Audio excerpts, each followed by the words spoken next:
pour faire de l'observabilité. Donc, c'est une plateforme de monitoring qui permet à tous nos clients d'avoir la main, la connaissance sur tout ce qui se passe dans leur système et avoir le contrôle pour faire face à tout problème qu'ils peuvent rencontrer. Donc voilà, on collecte énormément de data pour tout ça et voilà, et on est une entreprise internationale. Si jamais ça vous intéresse, on recrute toujours et on a un espace de coworking ici. Donc venez me voir après si vous voulez. Bonjour, je suis Pierre Tibulle. Moi, je ne recrute pas dans ma startup qui s'appelle Ecobox. On est 3 et pour l'instant, ça nous suffit. Je bosse dans le domaine de la compta et l'accompagnement à la gestion de micro-entreprises. Mais je fais pas que ça, je fais aussi un peu d'art plastique ou du cosplay dans un petit collectif d'artistes qui s'appelle La Boîte en Valise à Saint-Herblain, à côté de Nantes. Je suis aussi dans l'organisation du camping des speakers. Je ne sais pas si vous avez entendu parler de ça. C'est un camping, c'est une conférence mais qui se passe dans un camping dans le golfe du Morbihan en juin. C'est complètement complémentaire de Riviera Day. Vous pouvez faire les deux, c'est trop bien.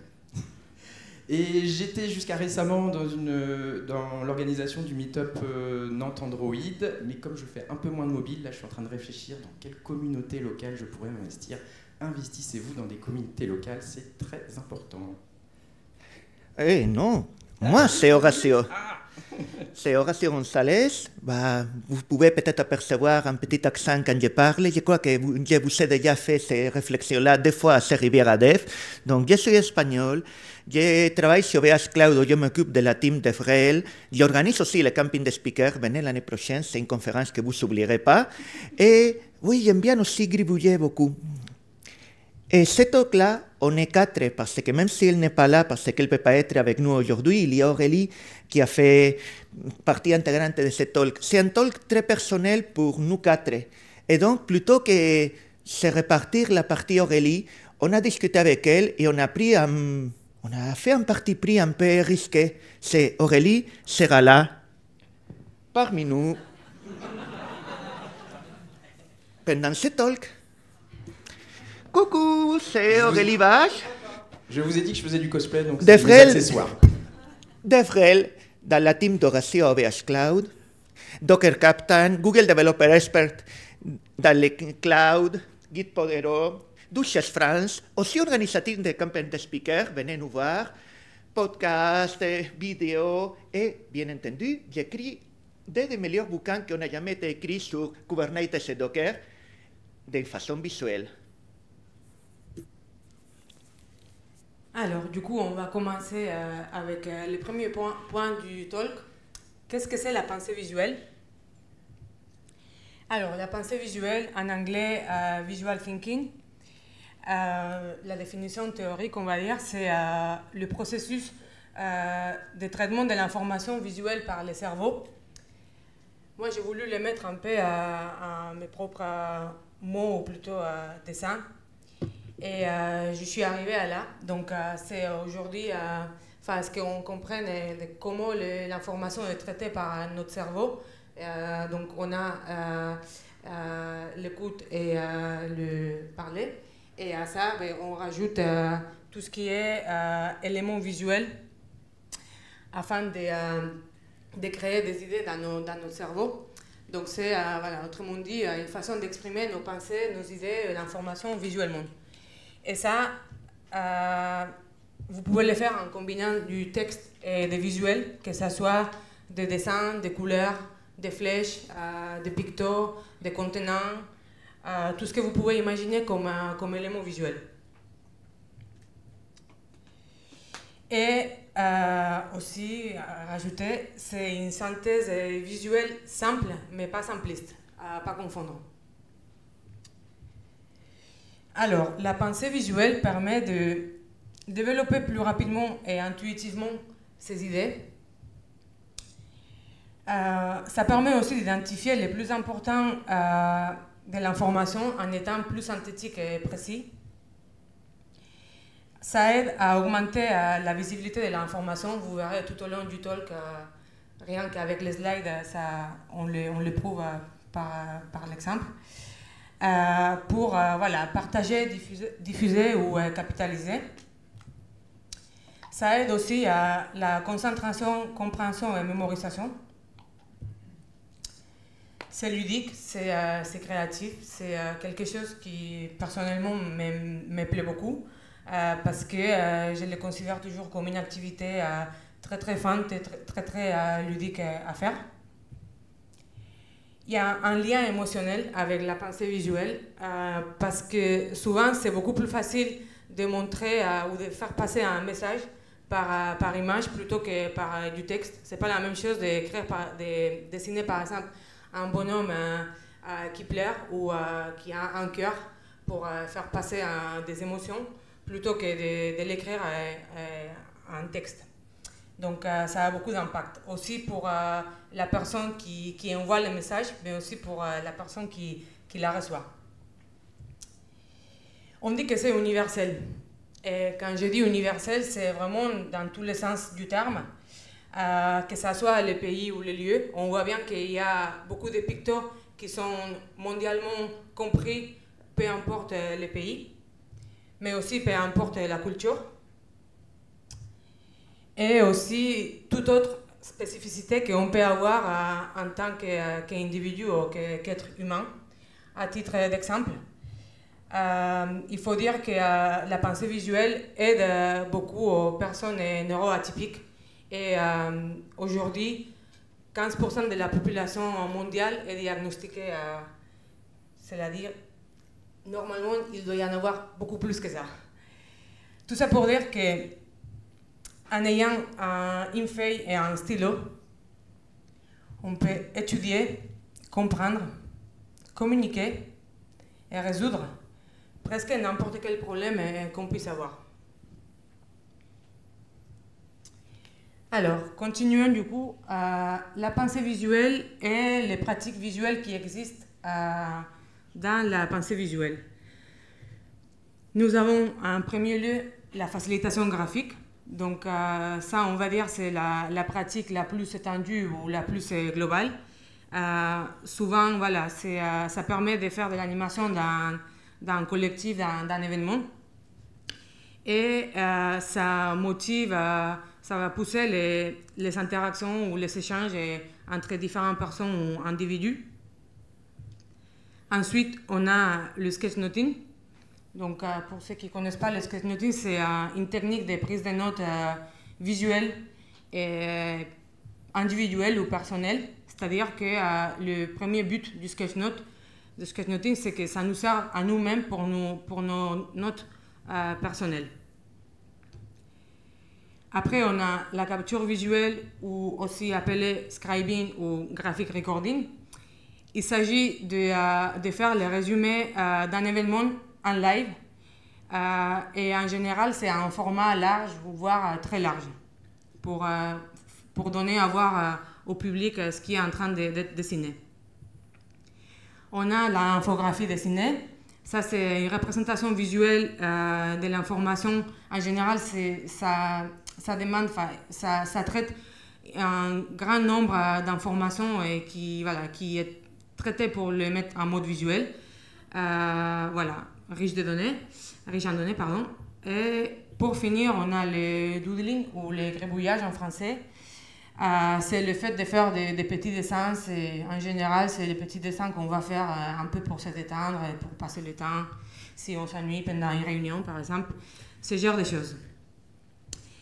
On peut les faire en direct ou en différé, à savoir qu'il y en a certains qu'on va les faire toujours dans un mode ou dans l'autre. Par exemple, en général, les graphic recording, ça se fait en live.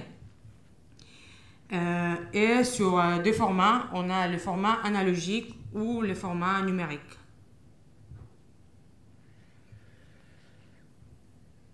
Ah oui, c'est encore moi. Juste pour finir, du coup, la pensée visuelle, on l'utilise plus qu'on le pense. C'est un langage que tout le monde parle, ou en tout cas tout le monde comprend. On est entouré de métaphores visuelles dans notre société actuellement.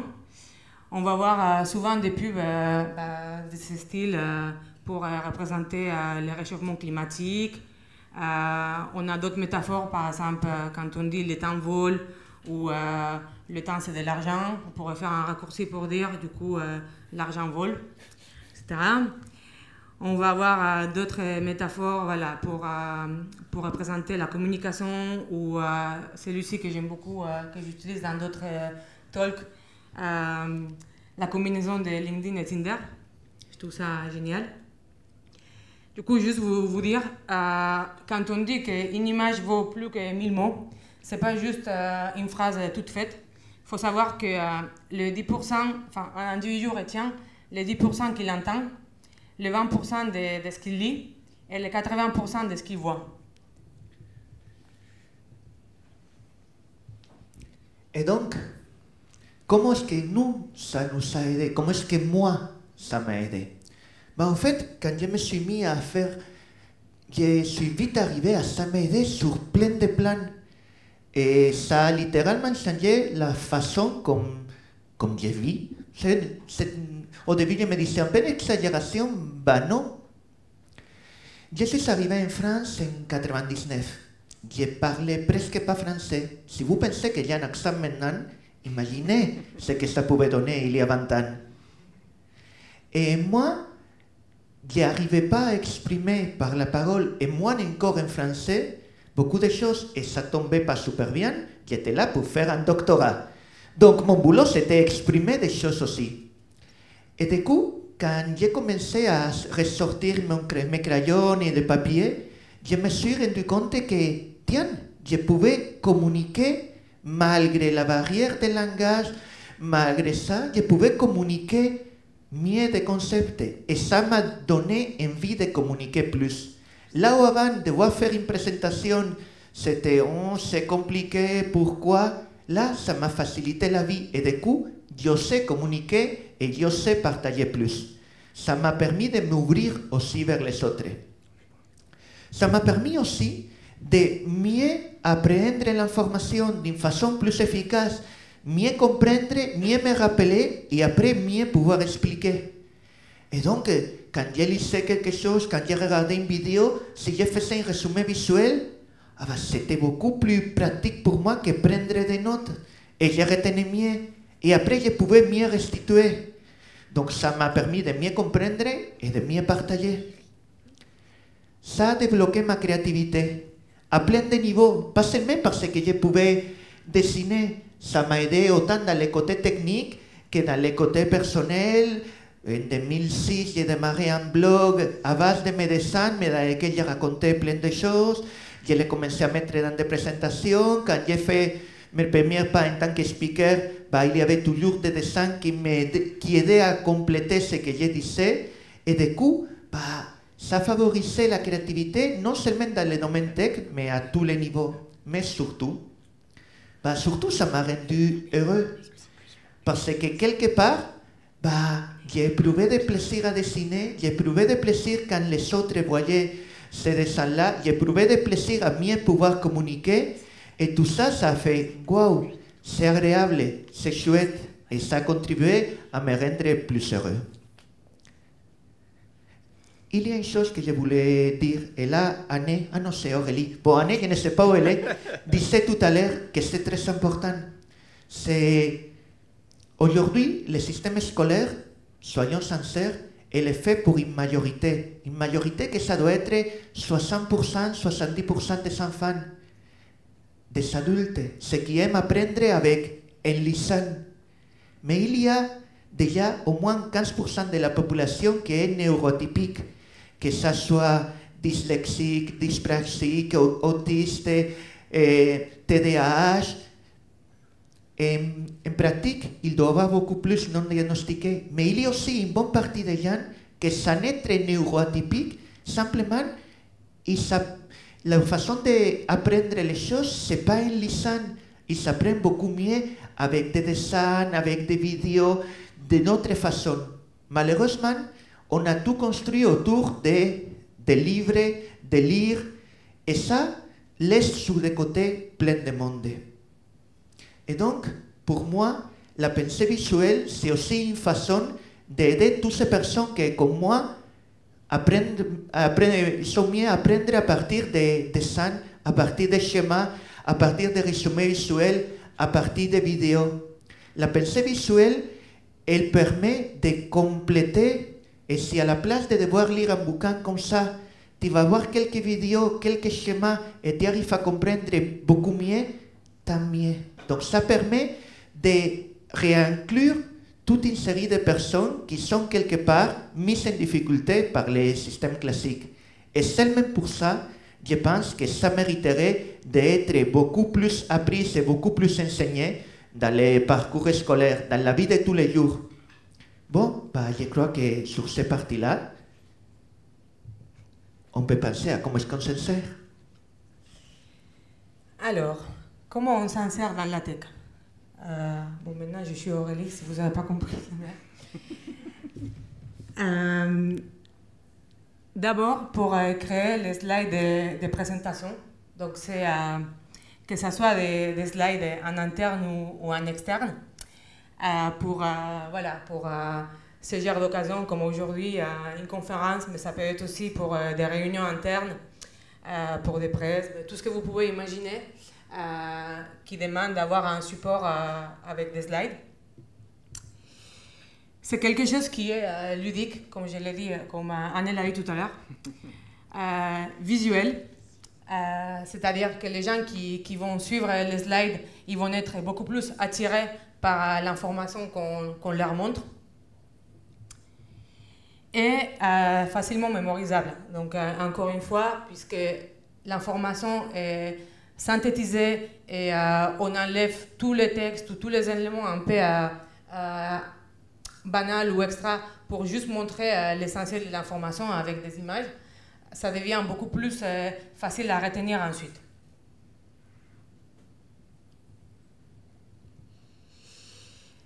Ça aide aussi pour la communication des événements, notamment dans des réseaux sociaux.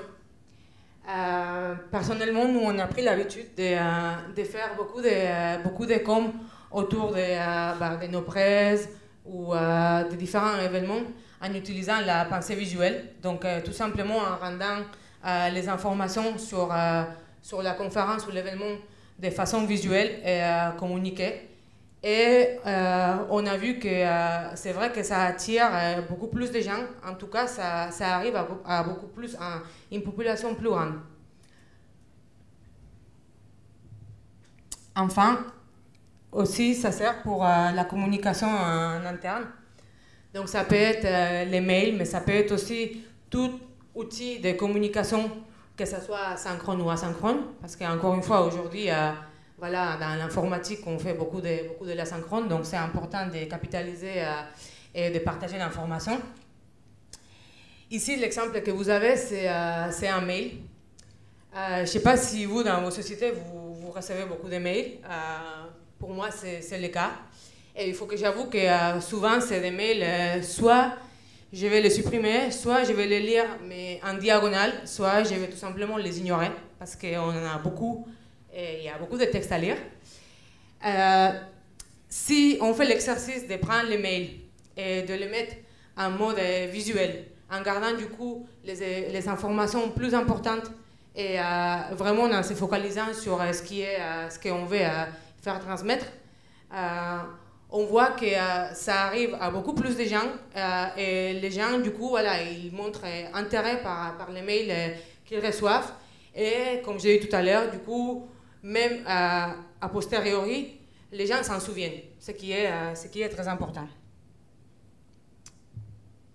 Hop, allez. Tour de magie.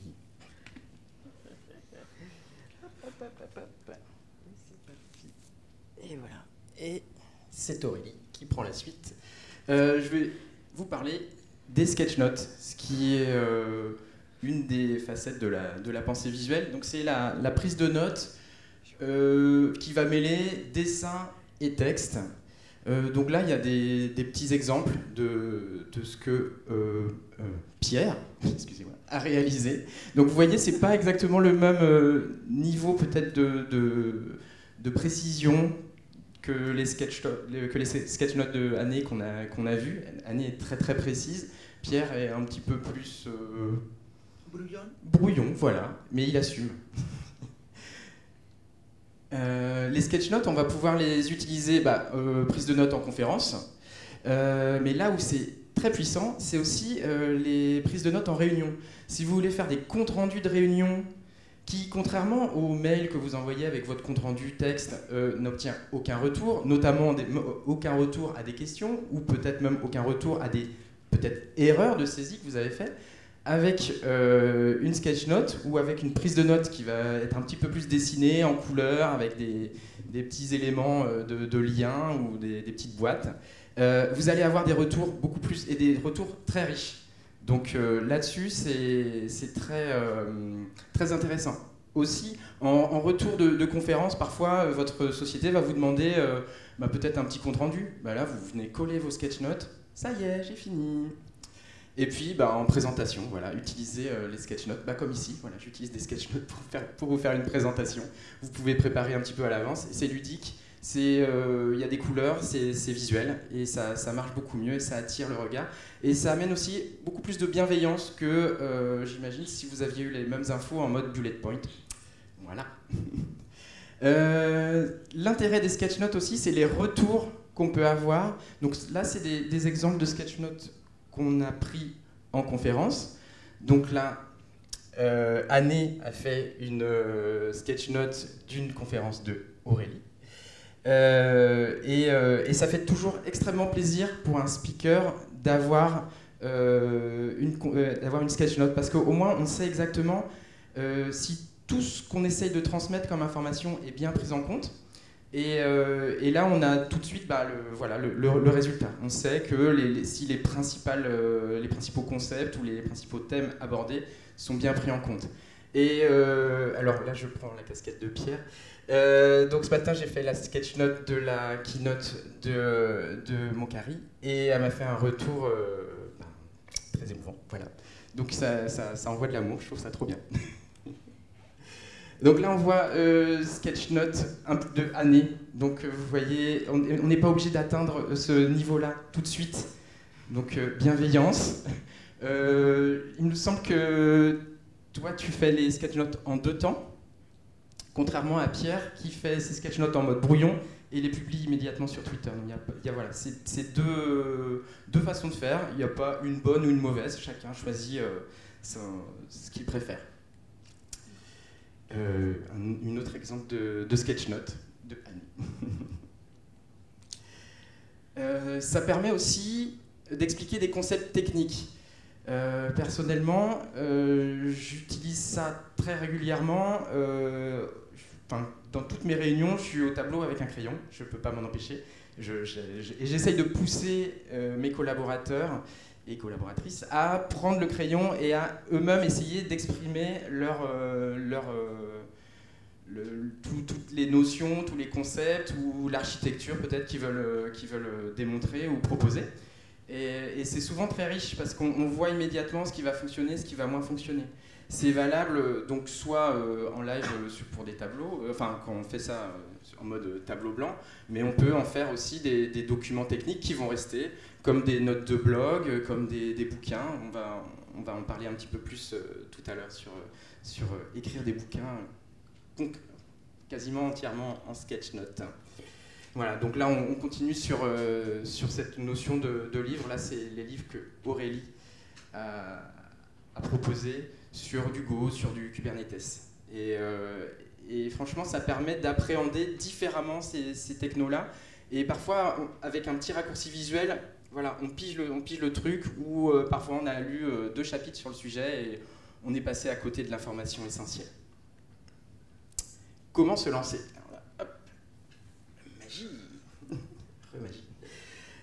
C'est très simple. J'ai l'habitude de dire, tout à l'heure on a dit un papier, un crayon. Moi j'avais commencé avec un petit carnet et un crayon Bic.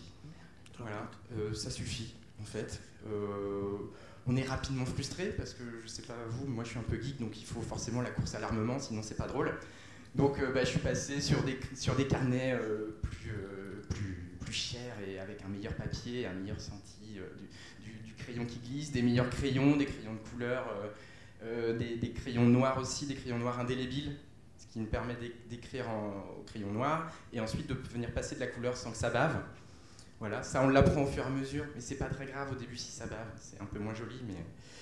Et puis petit à petit, moi j'ai fait aussi de l'aquarelle. Horacio aussi fait de temps en temps des sketch notes à l'aquarelle. Il y a toujours dans mon sac un petit boîte d'aquarelle et un pinceau à l'eau. C'est super pratique au milieu de nulle part pouvoir mettre quelques petites touches de couleur et ça change tout quoi. Ça donne un petit effet rétro qui est sympa. Et sinon, on peut passer dans le monde digital avec un iPad ou une autre tablette. Pour l'instant, je pense que c'est toujours l'iPad qui domine un peu le game, mais on attend la concurrence. J'ai pas d'action Apple. Petite question à main levée. Qui parmi vous sait dessiner? Allez, soyez pas timide. Voilà. Ouais, c'est ce que j'ai pensé. Très bien. J'espère que du coup, vous dessinez en ce moment. Si je vous dis, savez-vous dessiner comme un niveau maternel? Qui sait dessiner comme un enfant de maternelle? Voilà, il y a beaucoup plus. Eh bien c'est bon, normalement vous avez tout ce qu'il faut pour commencer les sketch notes. Donc, yes you can, un carnet, un petit crayon, après plusieurs crayons si vous avez envie, mais à la limite au début c'est peut-être même contre-productif d'avoir trop de matériel. Donc on peut démarrer avec juste ça, ça suffit. Un stylo big in fait, lancez-vous parce que vous pouvez. Là, c'est un workshop que j'ai l'habitude de jouer, qui m'a été transmis par mon mentor dans la facilitation graphique, Marc Duguay, qui nous apprend en fait vraiment les bases de la facilitation graphique qu'on va pouvoir réutiliser dans les sketch notes ou dans tout ce qu'on veut, prise de notes au tableau, voilà, présentation en général. On démarre avec les éléments basiques. Donc quand on parle basique, là, vous voyez que normalement, vous n'êtes pas largué. Un point, une barre, un triangle, enfin vraiment des formes, on va jusqu'à la patate. Et puis c'est vraiment ces petits éléments qui vont vous servir ensuite à construire des pictos. Donc les pictos, ça va être peut-être un petit panneau warning, des lunettes. Moi, j'aime bien dessiner la bombe pour dès qu'on va évoquer des problèmes potentiels. On est dans la tech, alors un ordinateur ou un smartphone. Et puis, voilà, on peut parler aussi de voitures. Et c'est pas tout. On n'est pas obligé de dessiner une magnifique Ferrari, hein, juste deux roues, une boîte et puis une autre boîte dessus et un trait. Voilà, on a la voiture. L'idée de la sketch note, c'est des idées et pas de l'art. Après, parfois, il y en a qui, justement, des facilitateurs graphiques pro, vont en 3 traits de crayon faire quelque chose de magnifique et ça peut du coup nous amener à nous dire « Ah non, j'arriverai jamais à ce niveau-là ». Mais c'est pas grave. Si vous observez attentivement mes sketch notes, c'est pas magnifique dans le détail, il y a beaucoup d'à peu près, mais quand on regarde le général, il y a des couleurs, il y a des éléments, on comprend les pictos et ça suffit. Voilà. Ensuite, on va pouvoir intégrer des personnages, on va pouvoir intégrer aussi du lettrage, donc mettre du texte, mais on peut aussi travailler un petit peu le lettrage. Alors moi, je suis pas super fort là-dessus, à part quand j'ai du temps sur les titres, par exemple. Travailler un petit peu les titres avec un joli lettrage. S'il y a un talk qui utilise un petit jeu de mots sur un film ou quelque chose dans son titre, on peut essayer de reprendre le lettrage du film et ça peut être rigolo. Des cadres, voilà, on encadre, on fait des petites bannières. Ça, c'est assez simple à faire et ça donne le côté sketch note professionnel. C'est sympa. Alors, des couleurs. Alors, moi, je suis en mode arc-en-ciel. Mais des amis m'ont conseillé d'utiliser 2 couleurs max, ce que je trouve très très réducteur. Des ombres, alors si on n'a qu'un crayon, on va faire des ombres assurées, et si on a un crayon gris ou quelque chose, plus de matériel, ou un iPad, on peut faire des jolies ombres. Les connecteurs, les flèches, voilà, on va connecter tout ça, on met des boîtes, là, les cadres, on encadre les notions, et ensuite on vient les connecter entre elles. Notamment, ça va nous servir si on veut faire une forme de prise de notes en mode mind mapping, ou alors si on a une prise de notes en mode un peu storytelling, on va mettre des petites flèches pour dire le chemin qui est suivi. Voilà. Ce qui me revient souvent comme question, c'est « mais je démarre sur une page blanche et comment je vais organiser ma page ?» Eh ben, je ne sais pas moi non plus. Et c'est ça qui est drôle. Donc, soit on a une tablette et là, on va pouvoir réarranger. Mais sinon, on démarre et puis on sent au feeling. Parfois, là, comme nous, ce qu'on a fait, on présente le programme un petit peu, le sommaire à l'avance. Si on n'a pas ce sommaire-là, malheureusement, on est obligé de naviguer à vue, et c'est parfois un petit peu compliqué, mais c'est pas très grave. Sur les pictos, l'idée c'est d'enrichir son vocabulaire.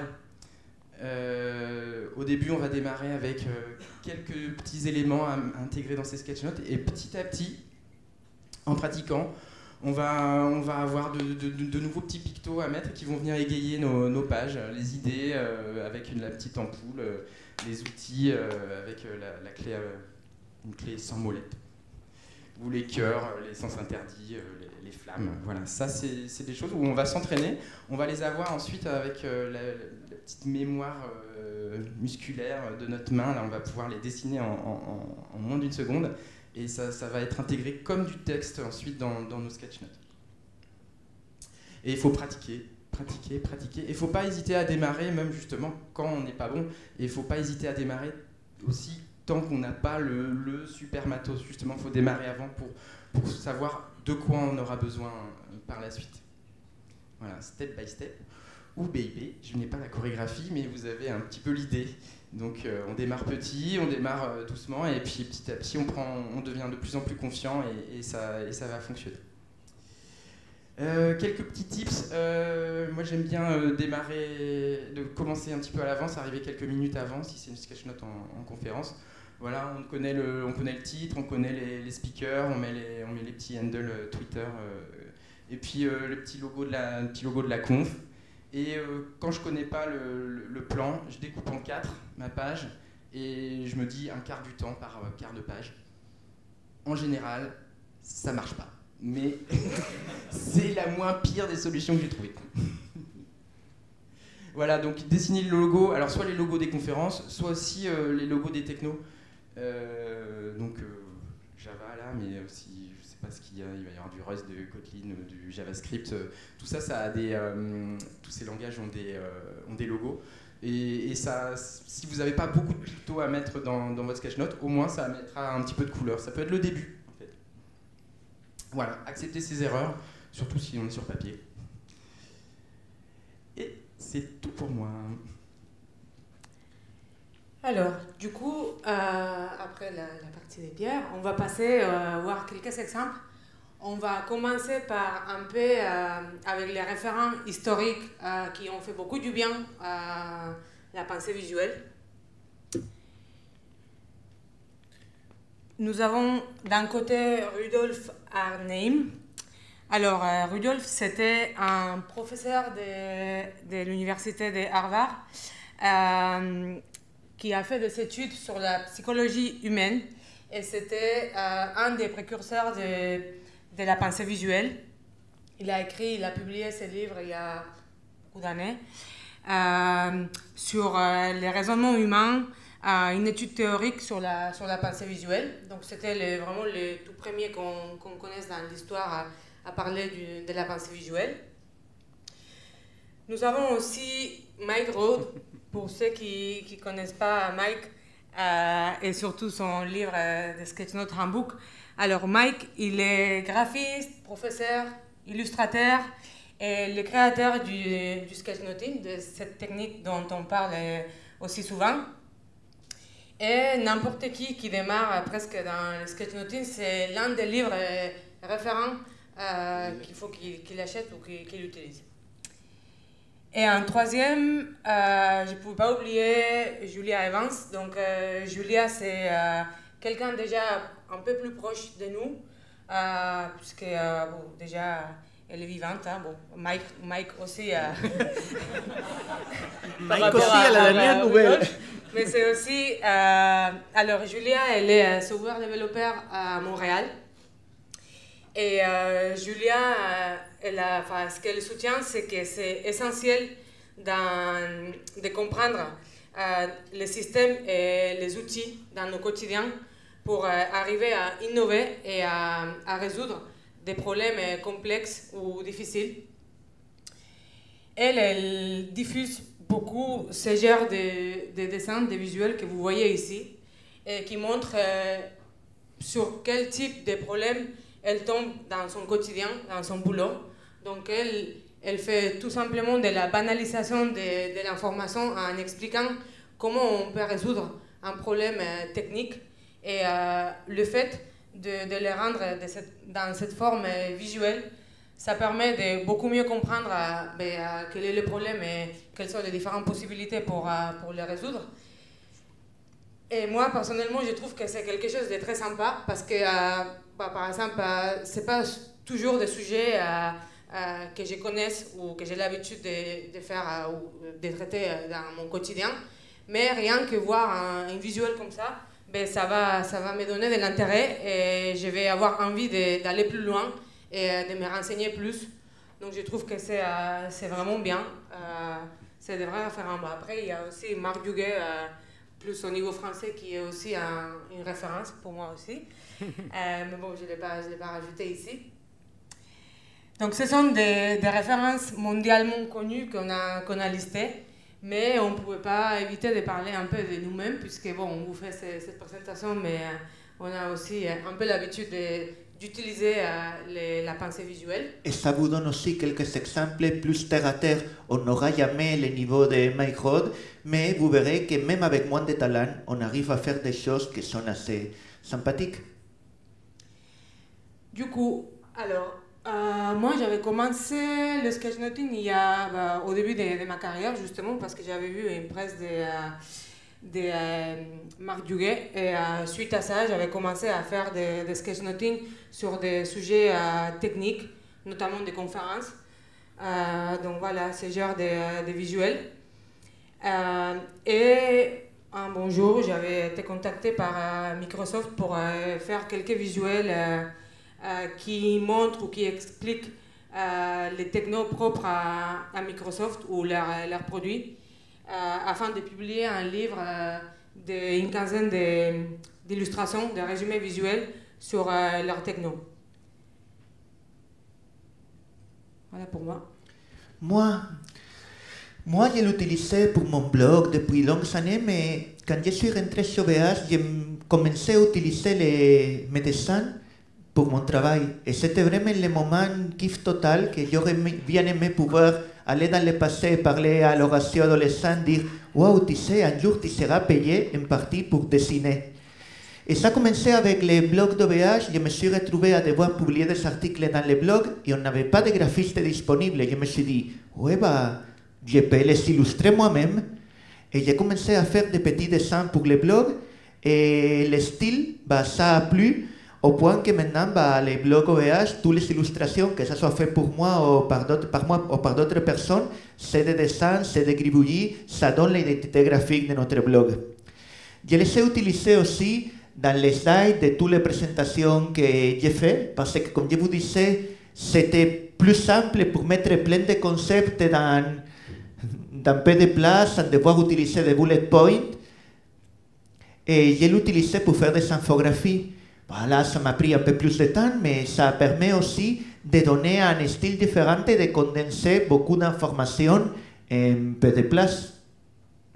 Et, bien entendu aussi, je l'utilise pour du matériel promotionnel, pour quand on vient à une conférence, les stickers, les kakémonos ou les jolis t-shirts comme celui que nous on porte aujourd'hui. Bon, maintenant...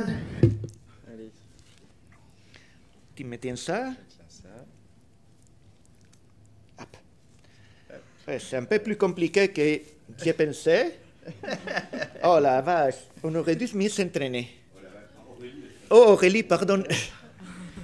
Voilà, pour Aurélie, moi Aurélie, j'ai dessiné quand j'étais petit, j'ai dessiné quand j'étais à l'école, quand j'étais au lycée, on m'a toujours dit que ça ne servait à rien et que j'allais aller nulle part en dessinant. Et j'ai fini par le croire. Et pendant des années, j'ai arrêté de dessiner. Et il se trouve que pendant le confinement, j'étais comme tout le monde à la maison, avec beaucoup de temps libre et pas beaucoup de choses à faire. Et je me suis retrouvé un jour sur mon lit à imaginer comment est-ce que je pouvais expliquer d'une façon un peu plus simple Kubernetes, parce que j'étais en train de travailler autour de Kubernetes. Et une idée m'est venue à l'esprit, l'idée de comment est-ce que je peux représenter un pod, comment est-ce que je peux expliquer le concept de pod. Je me suis dit, tiens, un pod, c'est un peu comme un Pokéball. Un Pokéball? Oui, il y a des Pokémon, qui veut dire des containers à l'intérieur. Et j'ai fait ce dessin-là, je l'ai publié sur Twitter. J'ai pensé avoir une ou deux réponses. J'ai eu plein de monde qui m'a remercié. Ils m'ont dit, grâce à ça, j'ai enfin compris qu'est-ce que c'est un pod sur Kubernetes. Donc ensuite, j'ai fait d'autres dessins de ce style-là et j'ai commencé à faire des petites vidéos dans lesquelles j'expliquais ce concept-là à l'aide de dessins. Et ça a plu, et les gens m'ont demandé plus. Ça serait cool de pouvoir apprendre Kubernetes comme ça. Donc, je me suis mis à travailler soir et week-end et à faire plein de dessins. Et à la fin, j'ai écrit un livre, Understanding Kubernetes in a Visual Way, qui explique Kubernetes du début à la fin, des concepts de base jusqu'à concepts les plus compliqués, toujours avec des dessins, des petits bouts de code et plein d'explications graphiques. Et il se trouve que beaucoup de monde m'a remercié parce que, apparemment, il est beaucoup plus simple à comprendre que des gros pavés de 500 pages. Et donc, effectivement, moi, ça m'a permis d'exprimer toutes ces choses-là et ça m'a permis d'aider aussi d'autres personnes. Petite expérience que j'ai vécue l'année dernière. Avec Noël Massé, on a fait un talk qui parlait de l'histoire des navigateurs web. Et le concept, c'était que Noël parlait et moi j'étais son scribe. Et oui, c'est une bonne situation, ça, scribe. Et j'avais une petite caméra qui me filmait en train de dessiner. Ce qui était cool, c'est qu'on a commencé à Rivière-à-Dève il y a 2 ans. C'était le premier. Et oui. Sur un lac. Sur un lac. Ça bougeait, c'était super. Et après, on a vécu vraiment des aventures parce qu'on est allé jusqu'à Londres. On a fait la keynote de Snowcamp à Grenoble. C'était incroyable. Voilà. Donc, dessiner, vous ne savez pas où ça va vous emmener. Hop, next, conclusion. Allez. Du coup, conclusion. En quoi nous, ça nous a changé la vie, la pensée visuelle. Dans mon cas, il manque des choses.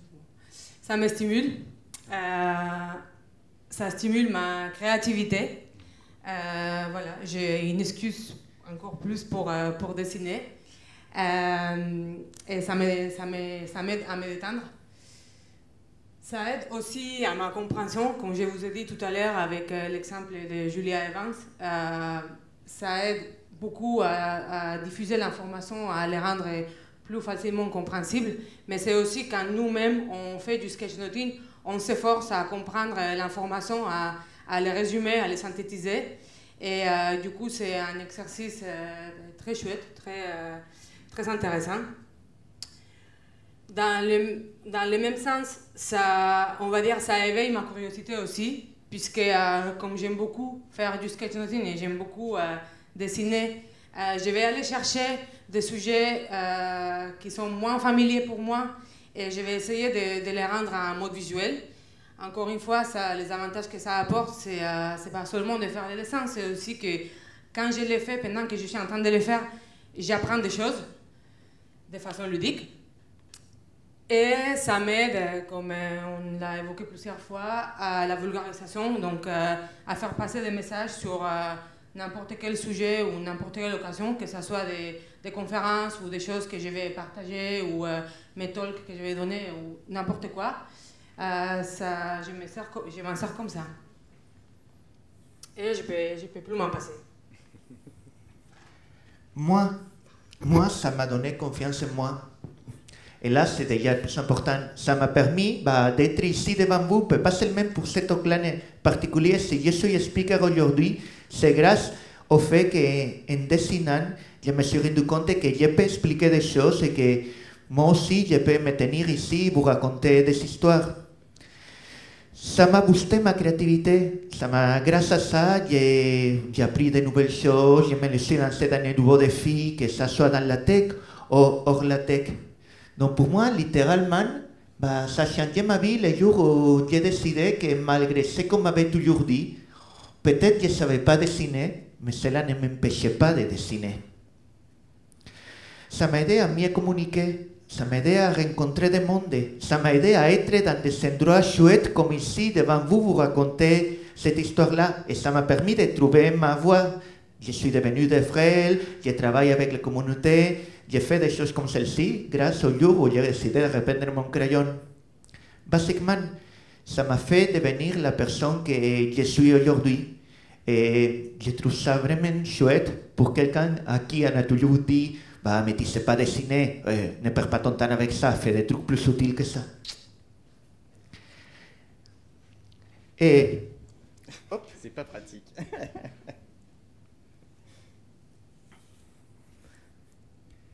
Ça c'était mon cahier de philo avant le bac. Il y avait plein de dessins. J'ai eu plein de remontrances de mes profs à cause de ça. J'ai perdu mon temps, ça servait à rien. Et je crois qu'une partie du problème, c'est que je laissé cru. J'ai laissé échapper ça pendant des années, j'ai pas dessiné, et j'ai mis de côté plein de choses que j'aimais faire parce que ça servait à rien. Et ça me rendait compte, ça m'a rendu triste, ça m'a coupé d'une partie de moi. Aujourd'hui, avoir repris le dessin, ça m'a aidé à communiquer avec des autres, à vivre des trucs chouettes, à mieux m'exprimer, mais ça m'a aidé aussi et surtout à renouer avec cette partie de moi, à renouer avec ma créativité. Ça m'a rendu heureuse. Et c'est pour ça qu'aujourd'hui, comme Anne disait, je ne peux plus m'en passer. Donc, et surtout, la pensée visuelle m'a permis de me dire que je peux parler et que je peux m'exprimer. Quelque part, ça m'a vraiment rendu ma parole. Comme j'ai expliqué tout à l'heure, j'ai pas fait que l'aventure d'aller être le seul speaker international muet en étant que scribe. Ça m'a, moi, amené à rencontrer du monde comme Horacio, et notamment rencontrer du monde à la sortie du Covid ou pendant le Covid avec le rendez-vous des speakers. Et ça m'a amené indirectement dans l'aventure d'organiser une conférence dans un camping des speakers en 2024. Normalement, on y retourne, donc prenez vos places bientôt. Voilà. Voilà, tout ça, ça vient de... Voilà, j'ai pris mon crayon un coup, je suis allé voir un meet-up, j'ai commencé à dessiner, puis après je suis allé en conf, et puis voilà, ça s'est pas arrêté, j'ai continué et j'adore ça. Donc n'hésitez pas à faire comme nous, c'est trop bien. Et là, pour finir, c'est les Call for Papers qu'on a envoyés. La pensée visuelle a changé notre vie. Donc, comme vous disiez, ça nous a aidés. Non, d'abord, Anne nous expliquait qu'est-ce que c'était. On a raconté comment ça nous a aidés, comment on peut se servir de la tech, comment on s'est lancé, et on a fini avec quelques exemples. Je pense que vous pouvez voir là un résumé de tout ce qu'on a raconté. J'espère surtout que cela vous a donné envie de reprendre vos crayons et vos feuilles et vous mettre à gribouiller. J'espère que la prochaine fois qu'on se verra, vous nous raconterez que vous vous êtes lancé et vous nous montrerez vos travaux. Merci. Merci. Et avant de finir, on a fait quelques petits goodies pour les talks, des petits badges. Donc on va les poser là. Et vous pouvez vous servir. Il y a 5 modèles, c'est un peu comme les Pokémon, attrapez-les tous si vous voulez. Voilà. N'oubliez pas, nous laisser vos petits feedbacks dans les open feedback de Riviera Dev, s'il vous plaît. Merci encore.